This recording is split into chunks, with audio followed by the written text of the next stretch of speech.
Welcome to my Boomsday card evaluations for Warlock class. So who am I and why should you listen to my opinion? Well, I'm Levier, and I have an extensive background in Yu-Gi-Oh!, placing top 32 at YCS, going to nationals multiple years in a row.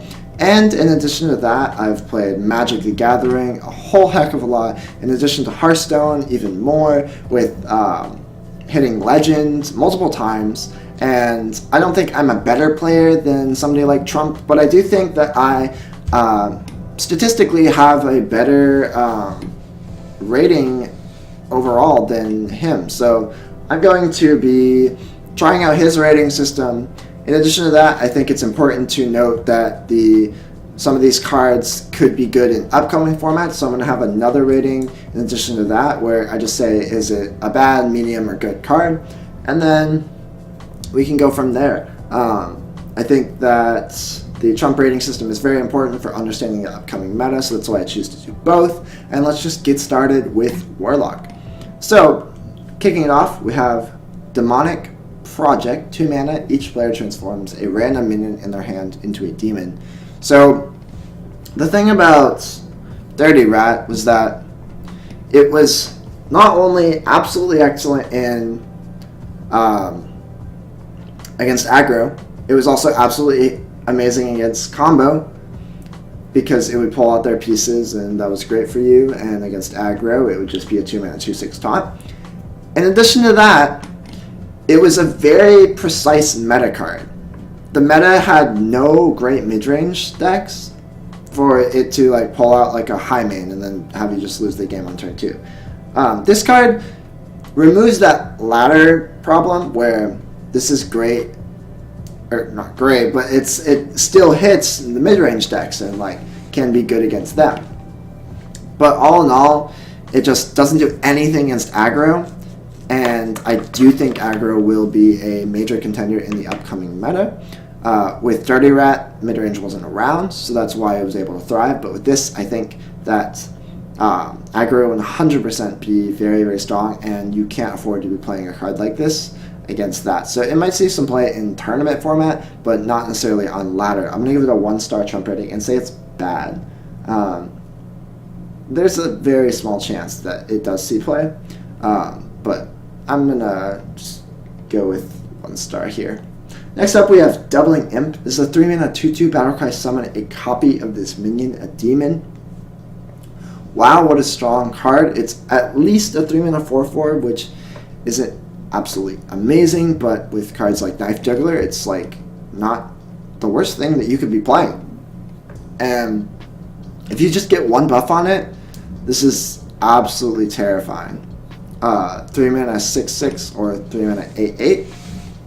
Wow, so great card. I think it does see play in the Zoo Warlock, so I'm going to give it a 5-star Trump rating and say it's a good card. Next up, we have Spirit Bomb. It's a 2 mana, deal 4 damage to a minion and your hero. 2 mana, deal 4 damage is like quite good. But you know, taking 4 is a hefty price. It obviously would only see play in an aggressive deck, but I do think it ends up seeing play in Zoo Warlock because it allows you to play the 4 mana 7/7 more consistently as a 7/7, and I think the Zoo deck will push itself to run that card. So I'm going to give it a 4-star Trump rating. I think it does see play in Zoo, maybe just as a 1-of, but possibly as a 2-of as well. But I don't think it's that strong of a card, because there's a lot of 5 health minions that you'd rather hit, and the difference between 3 and 4 damage right now isn't too huge. So I'm going to give it a medium on the just how good the card is rating. Next up, we have Void Analyst, 2 mana 2/2. Demon, Death Rattle, give all demons in your hand +1/+1. I think something that everybody is missing about the upcoming format of Hearthstone is that the Solarium, let's just skip this. It's a 5-star card. The Solarium is absolutely bonkers. 1 mana draw 3 for Zoo, and like some slight discard synergy, but most of the time that's the downside. Wow, that's amazing as just a last-ditch effort for Zoo. This will give you the last push to win the game a lot of the times in the late game when you draw this card.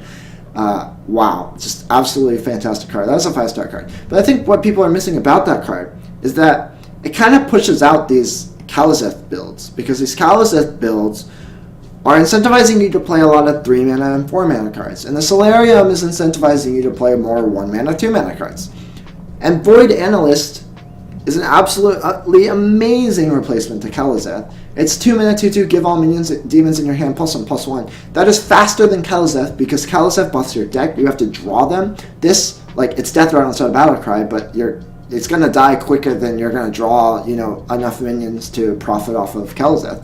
So it's almost immediately busts your hand every single time. You just need to trade it, and wow, then you're getting like amazing value with Doubling Imp. You're getting so many powerful combinations of cards with, like, let's make Doomguard a 6/8. You can make the 4 mana 7/7 a 4 mana 8/8. You can buff your Void Walkers and make those a 2/4. You can make your 2 mana 2/4 Volker Homunculus a 2 mana 3/5, which is crazy. And that's another thing about the non-Kalizeth builds, is you get access to some great cards that you were foregoing because of Kalizeth. You get Volker Homunculus, which is absolutely fantastic.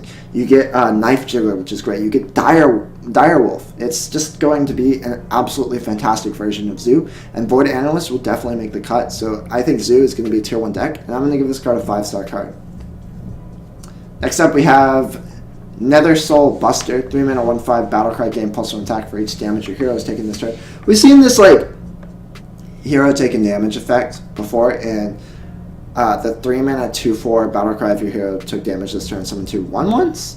That card never saw play, and this card seems weaker to me because while it's going to be more stats generally, it's like it requires more investment and it's easier to kill.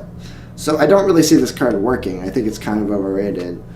But it's definitely not a bad card. I'm going to give it a medium rating. It's definitely a card that could eventually see play. It is also a demon as well. But I'm going to say it's a 2-star trump card. It should definitely see experimentation in that Zoo deck that I was talking about. But all in all, I'm not sure if it quite makes the cut. But still, very cool card. Next up, we have Soul Infusion. 1 mana. Give the leftmost minion in your hand +2/+2. I'm very, very surprised at this card's like level of hype, because we saw 1 mana give all minions in your hand +1/+1 in Paladin, and that never took off. And that card was excellent, much better than this card. This card does have great synergies with Doubling Imp. Of course, that's absolutely amazing if you get that to work. Or Saturday Chain Gang. It's great with that as well. But all in all, I just don't see it working. It's not quite random, which is great.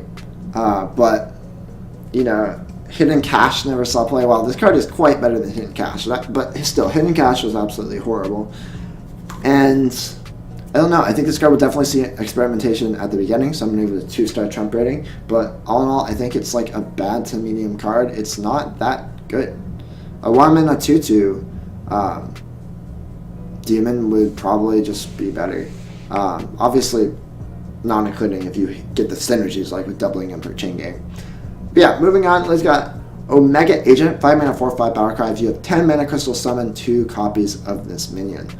Wow, it's a big, big, big minion on turn 10, and you only have to pay 5 for it. But I don't think any deck is really looking for this type of card. I don't think Control really wants it because they have too many important cards that they need to run, and like they can just run Gul'dan at 10 and be fine. So I don't really see this working at all. I think it's actually a bad card. Like you would never really be happy about playing as a 5 mana 4/5, but sometimes you would need to, and the versatility of that is nice. But it's just like big minions at 10 have historically never been too strong. This is split up among multiple bodies, so that's always nice. And hey, it combos with Soul Infusion. But yeah, no, I'm gonna give it a 1-star trump rating. Say it probably doesn't see play, but it's not horrible. Next up, we have 6 mana Ectomancy. Summon copies of all demons you control. Wow. There's a lot of investment required for this card. It's more like a win more card. If you have enough demons to make this very powerful, then you've probably already like almost won the game, and this doesn't help you against board wipes. So we're gonna give this card a one star rating. Say it's bad.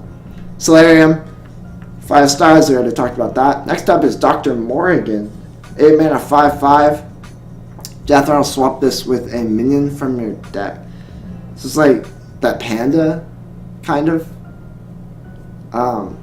Whatever you're trying to do with this card, just don't. Just stop. Just like change it to something else. Just go for regular, strong control or Q block or anything.